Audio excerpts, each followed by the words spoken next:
Radhe Radhe. Welcome to my channel. मैं कुसुम मिश्रा। आज के इस वीडियो में मैं आपसे अनंत चतुर्दशी व्रत के बारे में थोड़ी सी जानकारी आप सभी से इसी वीडियो में शेयर करना चाहूँगी। ये अनंत चतुर्दशी कब है और इसमें हमें किस भगवान की पूजा आराधना करना चाहिए और कौन सा धागा जिसकी बहुत महत्वता होती है उसको किस प्रकार हमें बांधना चाहिए और हमें इसके साथ ही भगवान को क्या भोग लगाना चाहिए, आज इस संबंधित जानकारी मैं अपने इसी वीडियो में आप सभी से शेयर करना चाहूँगी। तो प्रिय दर्शकों, जैसा कि आप सभी को मालूम है कि ये समय व्रतों और त्योहारों का महीना चल रहा है और क्योंकि इस अभी तक इसमें गणेश की स्थापना इस समय का करके उनकी पूजा आराधना चली रही। हड़ताल का तीज थी, ऋषि पंचमी आदि प्रमुख त्यौहार अभी तक बने रहे। उसकी श्रृंखला में ये अनंत चतुर्दशी का भी व्रत आता है। ये अनंत चतुर्दशी को अनंत चौदस भी कहते हैं। तो ये हर वर्ष भाद्र मास की शुक्ल पक्ष की चतुर्दशी को होती है और इसमें भगवान हरि विष्णु के अनंत रूप की इसमें पूजा होती है। और अनंत पूजा के साथ ही इसमें एक पीला धागा बनाया जाता है जिसमें कि 14 गांठ लगाई जाती है। 14 गांठ 14 भुवन और भगवान के 14 अवतारों का स्वरूप का प्रतीक और स्वरूप माना जाता है। तो इस त्यौहार की भी अन्य त्योहारों की तरह बहुत अधिक महत्व होता है। तो ये जो पूजा है ये कब पड़ रही है, तो ये भाद्र मास की शुक्ल पक्ष की चतुर्दशी को हर वर्ष पड़ती है। तो उसी श्रृंखला में ये इस वर्ष चतुर्दशी का दिन और पड़ रहा है 6 सितंबर को दिन शनिवार को अनंत चतुर्दशी का त्यौहार मनाया जाएगा। तो शुभ मुहूर्त क्या है, क्योंकि चतुर्दशी प्रारंभ होगी 6 सितंबर को रात्र में ही 3:12 पे प्रारंभ हो जाएगी और दूसरे दिन ये 7 सितंबर को रात में 1:41 को रविवार को तक इसका समापन हो जाएगा। तो उदया तिथि की वजह से इसका 7 सितंबर दिन शनिवार को ही ये त्यौहार मनाया जाएगा। तो इस त्यौहार में जो भगवान अनंत की पूजा की जाती है, अनंत यानी कि भगवान के अनंत रूप भगवान हरि विष्णु के स्वरूपों की पूजा की जाती है।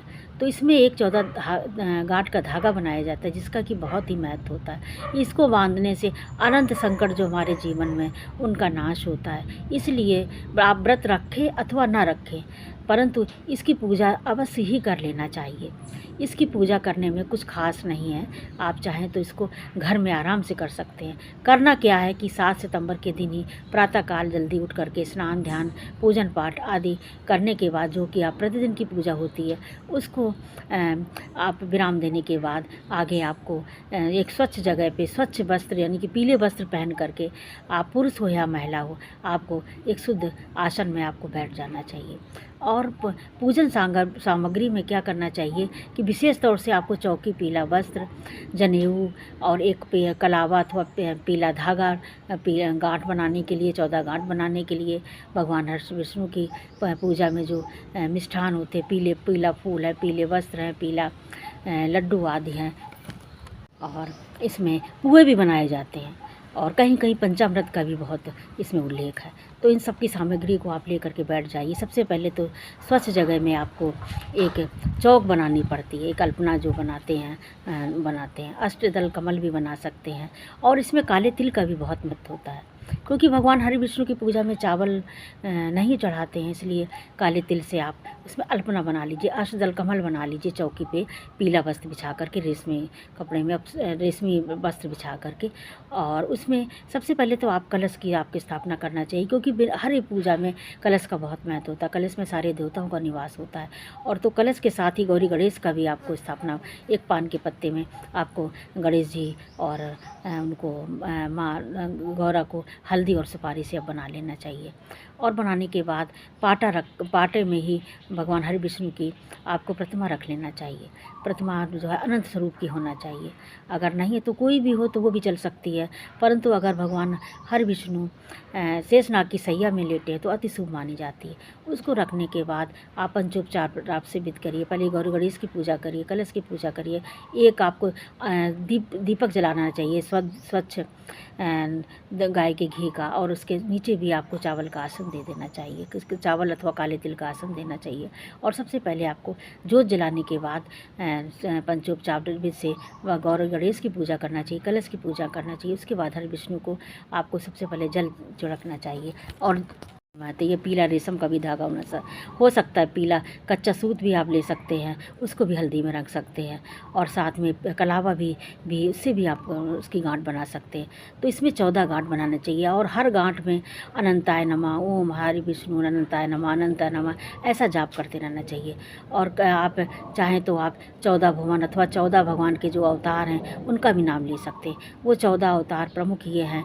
नंबर 1 पे ओम अनंताय नमः, एक गांठ लगा ली। फिर दूसरी गांठ जब आपको लगाना है तो लगाने के बाद फिर बोलिए कि ओम ऋषिकेशाय नमः। नंबर 3 पे ओम पद्मनाभम नमः। नंबर 4 पे माधवाय नमः, ओम वैकुंठाय नमः, ओम श्री हरि विष्णु नमः, ओम श्री मधुसूदन नमः, ओम वामन नमः, ओम विकृति विक्रम नमः, ओम केशव नमः, ओम नारायण नमः, ओम नारायण नमः, ओम दामोदर नमः, ओम ऋषिकेशाय नमः, ओम से और उसके साथ में ओम गोविंदाय नमः। ये 14 नामों का नाम लेते हुए हर गांठ के साथ आप उनकी गांठ लगाते जाइए और उनका जाप करते जाइए।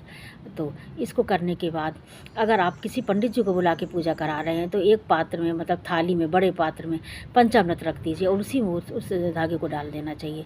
तो पंडित जी आपसे पूछेंगे क्या कर रहे हो, तो आप बोलेंगे मैं समुद्र मंथन कर रहा हूँ। आप क्या कर रहे हैं? समुद्र मंथन। इस तरह से आप 3 बार जवाब देंगे और 3 बार ही पंडित जी से आपसे पूछेंगे। उसके बाद उस धागे को आप मस्तक में लगा करके, अगर पुरुष हैं तो अपने दाहिने बाएं की यहाँ भुजा में आप बांध लीजिए। अगर आप स्त्री हैं तो आपको बाएं हाथ में यहाँ बांध लेना चाहिए।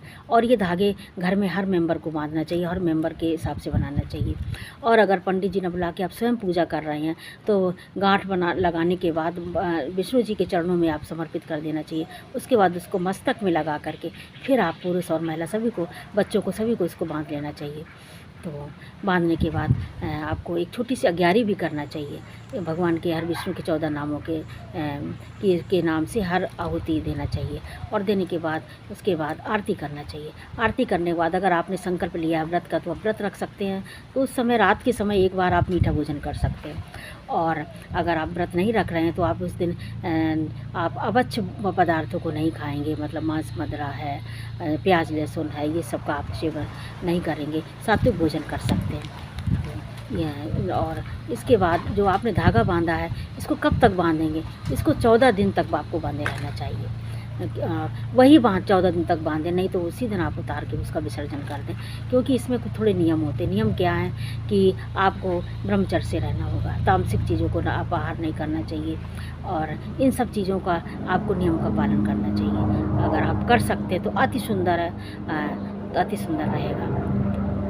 इसके साथ ही आपको जब आपकी पूजा हो चुकी हो तो आप कलश, आपको पृथ्वी को जल से सिंचन करने के बाद आसन उठा करके और उस पृथ्वी में जो जल गिराया आपने वो अपने मस्तक पे लगा लेना चाहिए। क्योंकि ऐसा ना करने से हमारे शास्त्रों में भी लिखा है कि इसका आधा पूर्ण इंद्र ले जाते हैं। तो ये करने के बाद आपको क्षमा प्रार्थना करने के बाद आपको यही सब नियमों का पालन करते रहना चाहिए। तो ये हमारी रही आज की ये थोड़ा छोटा सा वीडियो। आपको कैसा लगा? आप हमारी वीडियो को लाइक करिए, कमेंट करिए, शेयर करिए, और जो अभी तक हमारे चैनल पर नए आए हुए हैं हमारे चैनल को सब्सक्राइब अवश्य कर दें। तो धन्यवाद। जय श्री राधे राधे।